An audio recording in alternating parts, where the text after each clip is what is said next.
La Comisión de Trabajo del Congreso de la República aprobó un proyecto de ley para elevar la edad, y atentos a esto, elevar la edad obligatoria de jubilación de 70 a 75 años.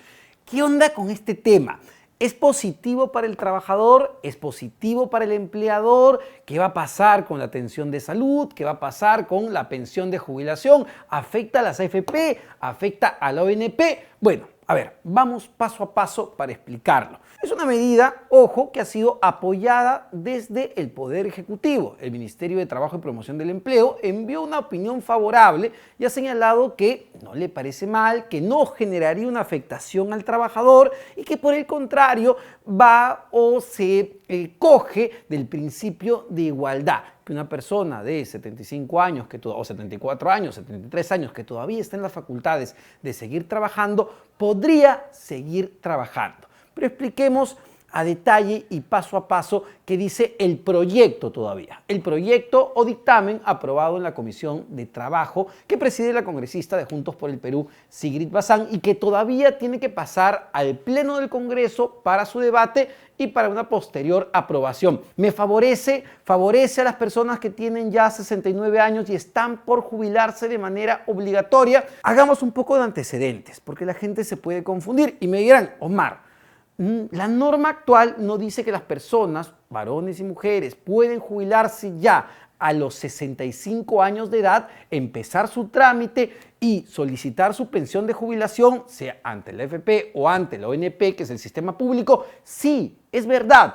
Cualquier trabajador que ha venido cotizando, que ha venido aportando, ya sea el sistema público, ya sea el sistema privado, puede iniciar su proceso de jubilación incluso antes de los 65 años para tratar de obtener ya su pensión, para que mensualmente, luego de lo que ha venido acumulando año tras año, si es en el sistema privado, pueda recibir una mensualidad y tratar de vivir con eso. Lamentablemente, valgan verdades, la gran mayoría de peruanos que llegan a esa edad de jubilación no pueden vivir con su pensión. Esa es una realidad y por eso son muy pocos los que deciden ir por la jubilación a los 65 años y prefieren seguir trabajando. Porque claro, si yo tengo ya 65 años y estoy ganando, para poner un ejemplo, un sueldo de 3.000 soles mensuales y haciendo mis cálculos me doy cuenta, porque no he cotizado, no he aportado todos los meses y no he aportado todos los años, porque esta es la realidad, muchos trabajadores están en la formalidad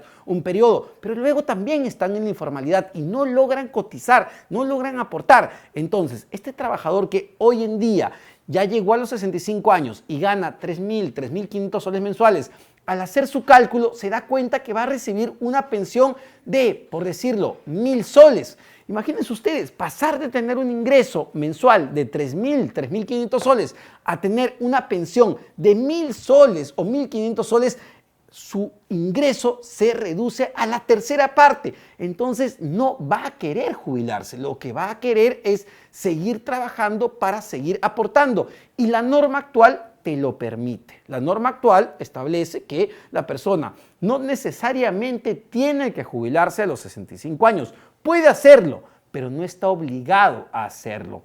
Pero la norma también establece que al cumplir los 70 años, ya sí la jubilación es obligatoria e inmediata. Entonces, lo que busca la norma del Congreso sí es interesante. Es un proyecto que dice, mira, todavía a los 70, 71, 72, 73 años hay personas que tienen las capacidades mentales y también tienen las capacidades físicas, según su tipo de trabajo, para seguir laborando, para seguir generando ingresos para el futuro, para que puedan seguir manteniendo sus gastos y su nivel de vida, que es muy complicado porque ustedes sabrán, cuando ya uno llega a cierta edad, pues los gastos en determinadas áreas aumentan. Ya, si yo a los 35 estaba más preocupado en los gastos de las vacaciones con los chicos, estaba más preocupado en los gastos de, no sé, las reuniones con los amigos, los gastos a los 60 o 65 años, y esto está demostrado además, son principalmente en salud. Por eso es importante cuando hablamos de sistemas de protección social, no solo pensar en la pensión, pensar también en la cobertura de salud, que es clave, pero no nos escapemos de ese tema. si yo todavía tengo las capacidades mentales y físicas a los 72 años de seguir trabajando, porque por ahí soy un profesor universitario y mi trabajo tiene que ver más con un plano mental, teórico. Entonces todavía a los 72 puedo trabajar, todavía a los 73 puedo trabajar. Entonces, en ese sentido, esta norma sí es interesante porque permitiría a ese trabajador continuar laborando sin el riesgo de que el empleador, la empresa, su jefe, lo despida, lo saque del puesto. Porque si lo sacan del puesto, eso constituye, sin una explicación, un despido arbitrario. Pero que hay varios puntos que establece la norma y que generan una serie de subjetividades que hay que explicar. Es de inmediato, basta que el trabajador, llegado a los 70, 69 años, pida continuar trabajando para que esto se cumpla, y aquí empiezan los problemas con el proyecto que ya se aprobó en la Comisión de Trabajo que preside la congresista Sigrid Bazán. Lo que establece el dictamen es que para que el trabajador pueda extender de manera excepcional por 5 años más su función de 70 a 75 años, tiene que solicitarlo antes de haber cumplido los 70 años. Tendría que calificar previamente el empleador si es que realmente existen las condiciones, de repente psicológicas, las condiciones físicas del trabajador para seguir laborando 5 años más. ¿Basta que lo pida? No. Y aquí viene el problema. La norma establece que el trabajador, al hacer esta solicitud, tiene que presentar un informe de una junta médica multidisciplinaria, es decir, varios médicos que puedan acreditar que efectivamente esa persona que está haciendo esta solicitud se encuentra en sus capacidades físicas y mentales y no representa un riesgo para sí mismo o para sus compañeros. Esto es muy importante. Entonces, ahí saltan las primeras preguntas. ¿Quién va a conformar esa junta médica? La junta médica saldrá de un hospital del Ministerio de Salud, la junta médica saldrá de un hospital de salud, la junta médica puede salir de una clínica privada. ¿Cuántos médicos tienen que ser? Multidisciplinaria. ¿A qué se refiere con multidisciplinaria? Médicos de qué especialidades van a haber. ¿Cuánto le va a costar eso también al trabajador? Una vez que el trabajador presente la solicitud con este informe de una junta médica multidisciplinaria, esto va a llegar a manos del empleador. El empleador está obligado a aceptarlo, no necesariamente. Está en manos del empleador también decidir, pero ojo, no de manera arbitraria, si requiere todavía de los servicios de ese trabajador que ya cumplió los 70 años o ya supera los 70 años. Es decir, el empleador no puede rechazar de manera automática la solicitud del trabajador mientras esté presente el informe médico. Pero si el empleador decide ya no contar más con los servicios de ese trabajador que cumplió los 70 años, debe presentar, y aquí viene otra subjetividad, debe presentar un informe que provenga del área de recursos humanos, de la empresa o de la institución, que acredite o que explique por qué ya ese trabajador que cumplió los 70 años no es necesario para el servicio que se está requiriendo.